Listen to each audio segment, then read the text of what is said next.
From the skies of World War II to the edge of space, one company's name is synonymous with American air power: North American Aviation. Today, we re-embarking on an epic journey to cover every single aircraft this legendary company ever designed and built. It's a story of innovation, courage, and machines that didn't just fly, they changed the world. Let's start at the beginning. In 1928, North American Aviation was born, not as a manufacturer, but as a holding company. It wasn't until 1934 that they truly began their journey as a builder, thanks to new airmail regulations. Their first designs were trainers, the unsung heroes of aviation. The NA-16, a simple fixed-gear monoplane, was the genesis. It was so successful that it spawned an entire family of trainers that would teach pilots in over 55 countries. You might know its most famous descendant, the AT-6 Texan, or the T-6 as it was later called. For countless Allied pilots, this was the plane where they earned their wings, a crucial step on their path to combat. While training pilots was vital, North American's destiny was in fighters and bombers. With war clouds gathering over Europe, the company responded to a British request for a new medium bomber. The result? The B-25 Mitchell. This twin-engine beast became one of the most versatile aircraft of the war. It was tough, reliable, and could pack a serious punch. Of course, its most famous moment came in 1942 with the Doolittle Raid. 16 B-25s, launched from the deck of an aircraft carrier, struck Tokyo in a daring mission that boosted American morale when it was needed most. The Mitchell served in every theater of the war, from skip-bombing Japanese ships in the Pacific to pounding German targets in Europe. But if the B-25 was the workhorse, the P-51 Mustang was the thoroughbred. Here is a fascinating fact. The Mustang was designed and built in just 117 days for the British Royal Air Force. Initially, it was a good low-altitude fighter, but it had one major flaw. Its Allison engine struggled at high altitudes. The plane was a sports car with the wrong engine. The British had a brilliant idea. Why not put their powerful Rolls-Royce Merlin engine into the Mustang S airframe? The result was pure magic. The P-51D, with its Merlin engine and bubble canopy, became the definitive long-range escort fighter of the war. It could fly with the bombers all the way to Berlin and back, decimating the Luftwaffe and ensuring Allied air supremacy over Europe. The Mustang wasn't just a plane. It was the key that unlocked victory in the air. With the war over, the world entered the jet age, and North American was at the forefront.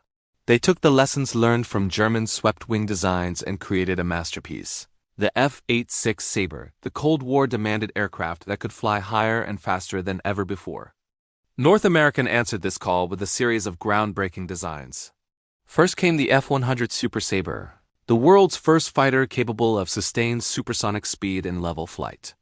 It was a true hot rod of the skies, serving as a frontline fighter bomber for years, including extensive service in Vietnam. The Hun, as its pilots called it, was a challenging but rewarding aircraft to fly, pushing the boundaries of what was thought possible. But they didn't stop there. The company then created one of the most audacious and futuristic bombers ever conceived, the XB-70 Valkyrie. This was a plane straight out of science fiction. Designed to fly at Mach 3, over 3 times the speed of sound, at an altitude of 70,000 feet, the Valkyrie was meant to be an unstoppable strategic bomber, untouchable by Soviet defenses. Its 6 powerful engines and massive delta wing made it look like a starship. It used a phenomenon called compression lift, literally riding its own shockwave. While the program was ultimately cancelled due to rising costs and the advent of intercontinental ballistic missiles, the 2 XB-70s that were built provided invaluable data for future supersonic flight and remain perhaps the most stunning aircraft ever to grace the skies. At the same time, North American was reaching for the stars in a very literal sense. They were a prime contractor for the Apollo program. The command and service modules, the spacecraft that carried astronauts to the moon and back, were built by North American. They also built the second stage of the mighty Saturn V rocket. While not an aircraft in the traditional sense, this monumental achievement showcases the incredible engineering depth of the company. They didn't just help win wars. They helped humanity take its first steps onto another world. The company's final military masterpiece was the B-1 Lancer. Originally designed as a supersonic replacement for the B-52, the B-1A program was cancelled, but later revived as the B-1B, a low-level penetrating bomber. With its sleek variable sweep wings, the Lancer could hug the terrain at near supersonic speeds, slipping under enemy radar. It holds numerous speed and payload records and remains a critical part of the U.S. Air Force's bomber fleet today, a testament to its powerful and enduring design. In 1967, North American Aviation merged with Rockwell Standard, becoming North American Rockwell, which later became Rockwell International. This new entity continued the legacy, most notably by building the Space Shuttle Orbiter. From the T-6 Texan that trained a generation of pilots, to the P-51 Mustang that won the skies, the F-86 Sabre that dominated MiG Alley, the XB-70 that touched the edge of space, the Apollo capsule that went to the moon, and the B-1 Lancer that still guards the peace. The story of North American aviation is the story of American ingenuity in the air and beyond. Their aircraft weren't just made of aluminum and wire. They were forged in the crucible of history. Thank you so much for joining me on this incredible journey through the history of North American aviation.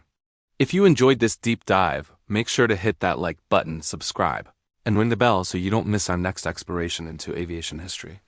Let me know in the comments which North American aircraft is your favorite. Until next time, fly safe.